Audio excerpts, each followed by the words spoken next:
Buenas tardes a todos. Good afternoon, everyone. It's a pleasure to be with you today. And my name is Alexandre Blauth. I'm the executive partner of Gartner. And firstly, I would like to apologize for my Spanish. I'm Brazilian, so I'm trying to speak the best I can. My purpose is to explain the digital revolution and the bimodal IT, which is a very important point of digital transformation. Firstly, for those who are not familiar with Gartner, this is a company that does research. We have 1,000 analysts that analyze all aspects of technology in the world. We are present in more than 84 countries. We have 12,000 clients, and we are leaders in advisory on technology for companies, big enterprises, all industrial sectors. Gartner has various trends that are strategic in technology. So I'm going to show you the top 10 trends, and I don't have much time because I need to speak about digital revolution and the bimodal IT, which is a way of doing digital transformation. That is why I had to shorten my presentation in order to be able to broach these two subjects.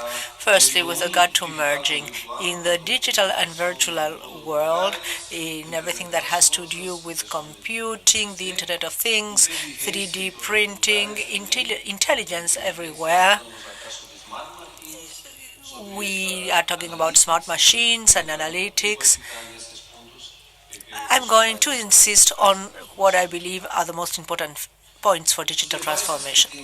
The devices that have grown are the following. A short while ago, we had only the desktops, and now we have the smartphones, and all you see here with electronic information everywhere. We have even in cars. We have to create information for multiple devices because we don't know what our clients want, and we have to be prepared. And you are here because GeneXus has tools that will help you, but the demand is growing bigger and bigger. I was here last year, I have made my presentation, and I had already said that some devices will exist in the coming years, but we don't know which softwares they will be using. This is an example in car communication. It's an internet connection for things and also connection in multiple devices. This is an Amazon project with Audi and DHL. And those who buy Amazon can request the delivery of the goods in the car's trunk. Why? Because there is an Audi technology that works with electronic keys, and it's possible to open the trunk, and DHL knows through GPS where the car is. These technologies are already available and lead to this kind of project. So this will be mainstream, will happen in the future with every company? Well, I don't know. But there is research in laboratories and ongoing work in order to understand whether this is something that we actually need or not. If there's a need for DHL and Amazon to find the clients, no matter where they are, the home, the office, but still with a car, then maybe they will use it. This is a more disruptive, this is not a very disruptive example, and there are other examples in the industry, for example, reserve and collecting at a certain point, which can be mobile, virtual reality, and other projects, which are not just improvements of a process already established, but changes that may be disruptive. Here, are business to consumer example. These are people that are just walking, and you can have a multi-channel integration, not just call the client that is passing in front of your store, but maybe understand why this client stopped more at a window than at another, and maybe get in touch with the client afterwards. These are buttons that can be placed at home. For example, this is tied for laundry machines, and this button will tell you when you need to buy new products for your laundry machine. And same thing if you are running out of beer, you get a pack of beer faster than you would find it in the supermarket. This is a sensor that is at the child's head and is connected so that you can every night measure her temperature. And with regard to smart machines, Siri, Google Now, Cortana, can they buy tickets for me? Well, we are more and more interconnected through smartphones. And if the smartphones start recognizing the voice, which is another very strong trend, we can use the smartphone just to order, for example, a ticket for a show. And we can interact with a smartphone, which will ask me which show I want to see, VIP tickets, mezzanine, stalls, and then you say stalls, and the phone will show you the best seats. You can ask for the least expensive one. Well, this is already happening, and the technologies that exist nowadays make these developments absolutely possible. This is a project that I love. You probably know House of Cards.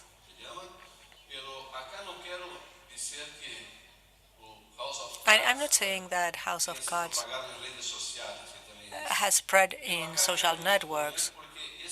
I'm showing it because this product, House of Cards, was developed with business analytics. 25 million users were read, 30 million plays per day, and 1 billion hours were analyzed, and the expert analytic understood and devised what would be the best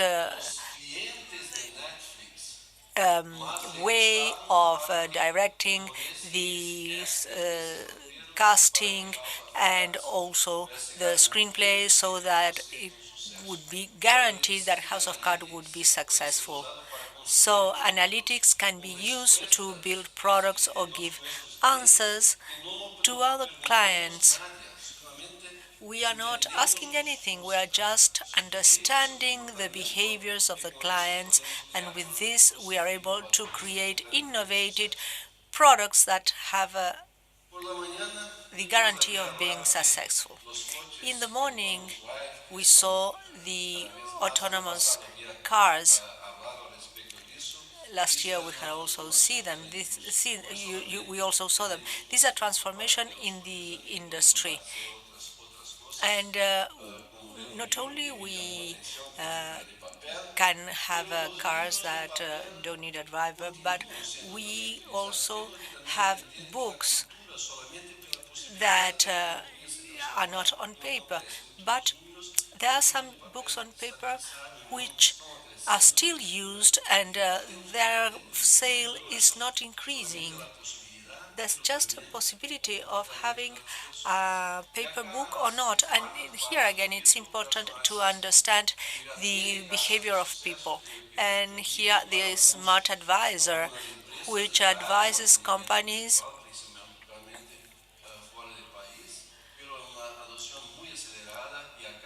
whether a certain practice should be adopted or not, And for example, the segments that should be merged by 2022. And then with regard to the computers, sometimes they have to reach consumers that are not in touch with the call centers and are using mobile and jacks and other devices. And with regard to personal transport, according to our analysis, there are certain emerging cases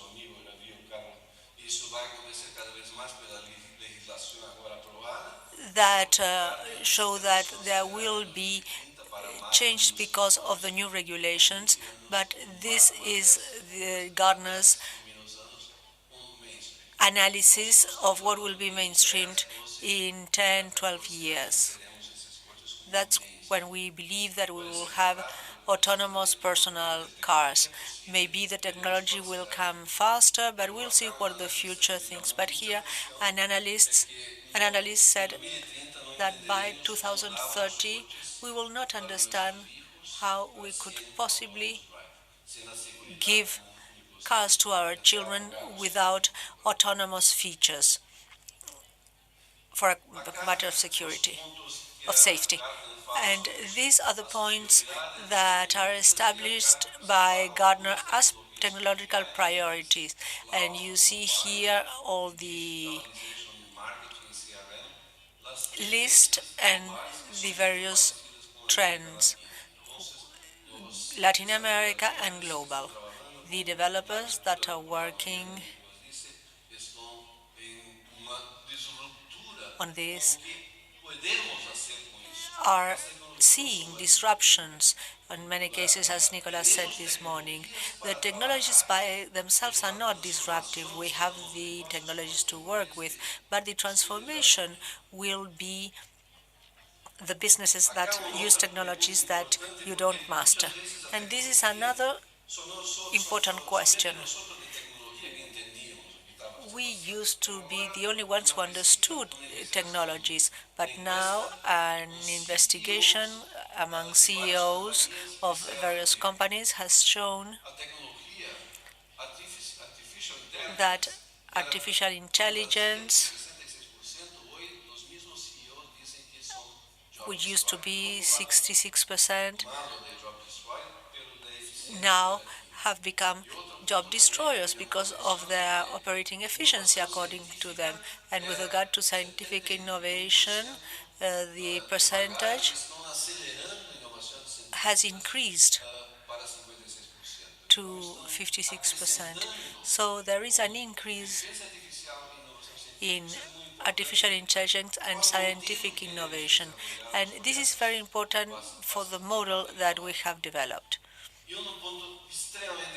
And an extremely important point that we used to leave aside is customer experience. There are many projects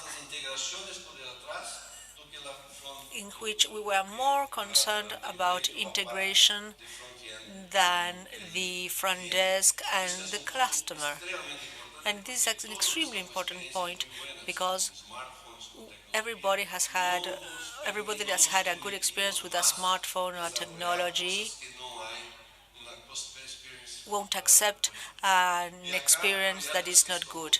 And these are the projects that are also priorities.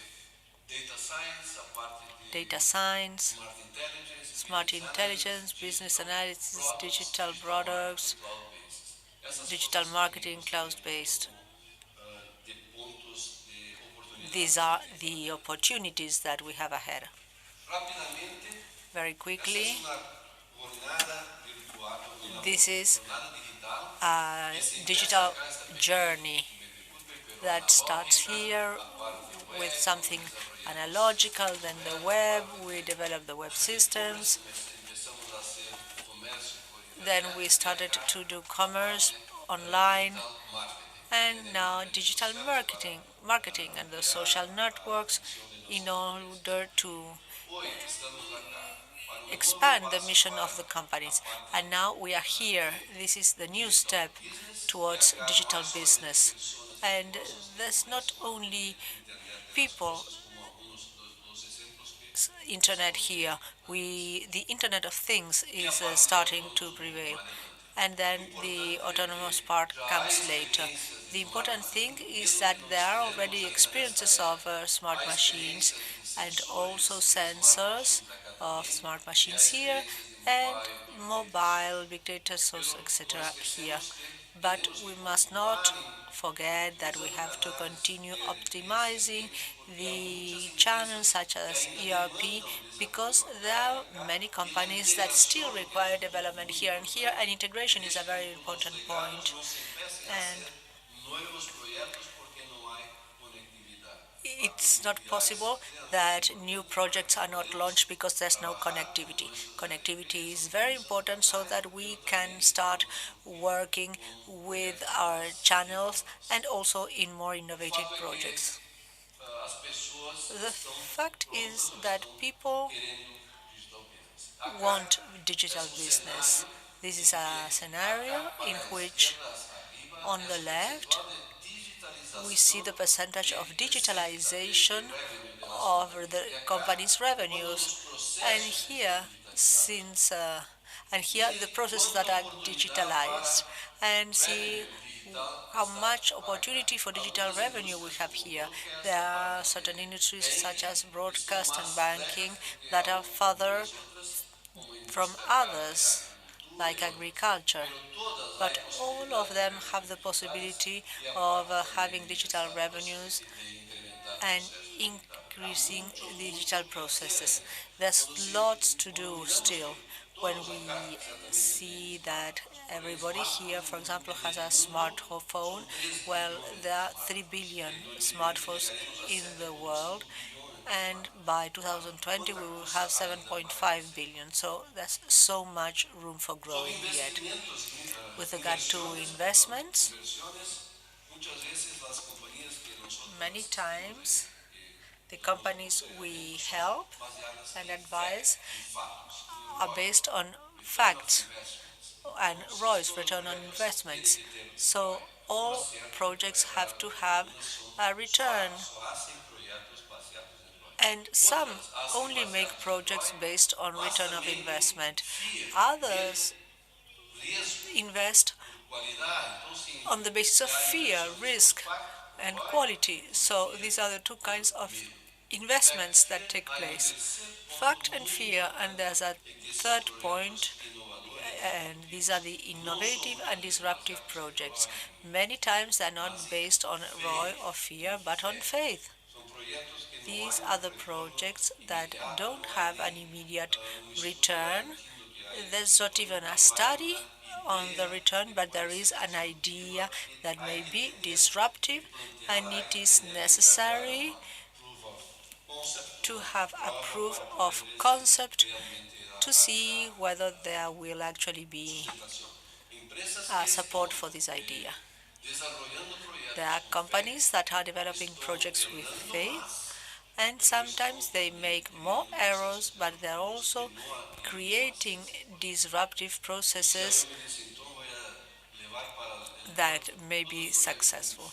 So a CEO told me I will base all my projects on faith, but we'll see what happens. So it is necessary to have return of investments, of course, and things that have to be made because there is still a risk, but there is a part that has to be based on faith because the return may take longer. But bimodal IT, how will it contribute to this new mission? There are two models, the traditional one with ROI and risks, and finally the one that is based on faith. Here we have the need for bimodal governance, balance agility and control. It could be a financial project, an accounting project, something that has a return on investment. We know how long it's going to take. And here a more dynamic project. For example, we want to have a mobile application to facilitate for our customers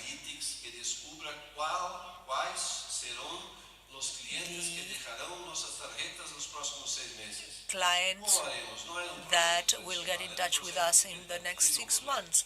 So it's not a traditional project. And here we need the members of the technology unit, but also the data scientists and the business units, etc. So a definition of bimodal definition would be the one that emphasizes security and precision, and then mode 2, which is exploratory. The fact is that in 2018, 75% of organizations will need bimodal IT. But one of the forecasts is that 50% will fail. Why? Because there will be a traditional way of doing things that will be used to try other things. But in Gartner's position, bimodal IT is not an option. These are the industrialization eras, the creation of IT when the technology started with data processing, now here the industrialization when we improve the processes, but there's still room for improvement, and here we have different business models. These are significant changes that are not only incremental but also disruptive. And this is exactly where we are now. We are in this transformation, and the technology to improve the processes in order to achieve a disruptive technology that can allow a different business model. And there are many examples such as Uber, Airbnb, and other business models that are completely different. And the industry is transforming because there are significant threats that are introducing new competitors, thanks to technology. And as Nicolas said, the transformation of the automotive industry is no longer a dream. And our children don't dream of having a car. He prefers, my son, a smartphone if I gave him the choice between the car and the smartphone. And in the industrialization era, a symbol would be the marathonist. That is to say, the person that has to train, plan, establish milestones, know how long she will have at each point of the race.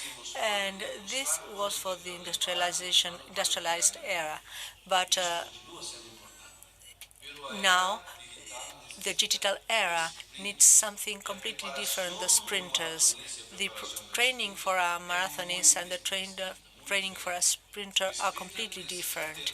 The sprinter needs speed and a quick delivery, and the training for a marathonist is different. And the truth is that most marathonists don't become sprinters. The way we work right now is like a marathonist, but they won't become sprinters. And there is here a rupture in the culture, which is very important. This is a difference between the two models that I have to state clearly. The two models are important. That is why this IT is bimodal. For example, for Model 1, the goal is important, and in the first case, the goal is performance, whereas in the second case, time to market would be the priority, the first one to reach the market. Then the value component, price by performance, and then customer experience. In this case, we work with the waterfall models, and in the other case, agile models with regard to governance, planning, and in the second case, processes. Entrepreneurial suppliers, and these new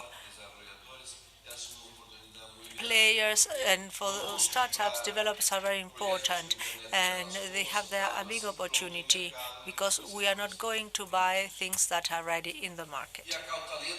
And in this case, people with regard to talents, people who are good in processes, and in this case, people who can work with projects and can work with experts. I'm running out of time. The development of projects and, well, you see here mode 1 and mode 2, and you will see that there will be in mode 2 a bigger quantity of differential projects. These are the difference in skills. Leadership, they accept and resolve ambiguity, and they accept responsibility for the final product.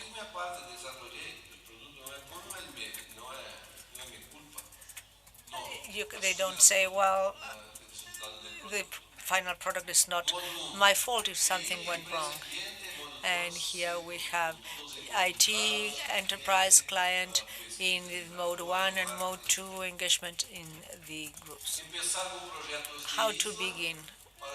Island, change, extend. And you see here the maturity of the bimodal model. And in order to achieve success, it is necessary to have a strategy. I'm going to describe the subcultures very quickly: traditional mode, nonlinear mode, and the office of the CIO, which is the guardian of this culture, because things cannot be extreme, they are merely experimental. The profiles we've got, people who have been prepared to stick to the rules, and here we have neophiles who are not interested. Apart from the culture, well,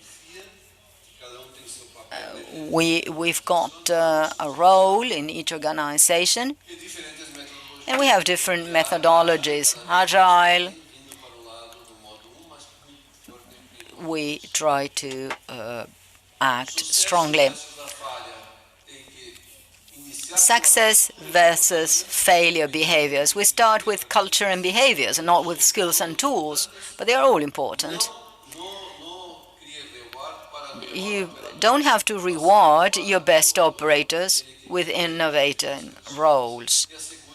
You have to ensure that all three subcultures are present. I'm going to skip some transparencies because I'm lacking time, but let us see investment decisions. This is the traditional IT. This one is the digital, where you have many more services, and this is budget allocations.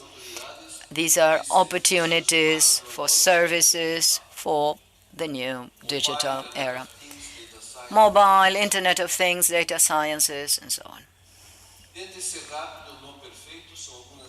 Try to be fast, not perfect. These are some of the bimodal rules. Sometimes you have to think about things that are innovative, for instance. Whenever possible, show. Don't speak. Don't say, I'm going to do this or I'm going to do that. Just show it. Ask for apologies. Don't ask permission. Once again, action instead of talking. Always try to say yes instead of no, and monitor and manage the technical debt. If you got something that is missing, get better prepared. Look for people who can supplement your development team. Now, bimodal requires you're driving the culture, inspiring the people, embracing agile processes, and adopting smart technology.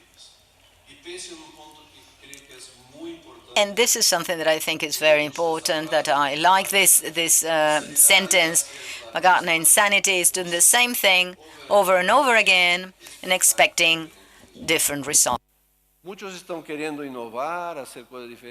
Many people are looking for innovation, doing exactly the same thing they've been doing.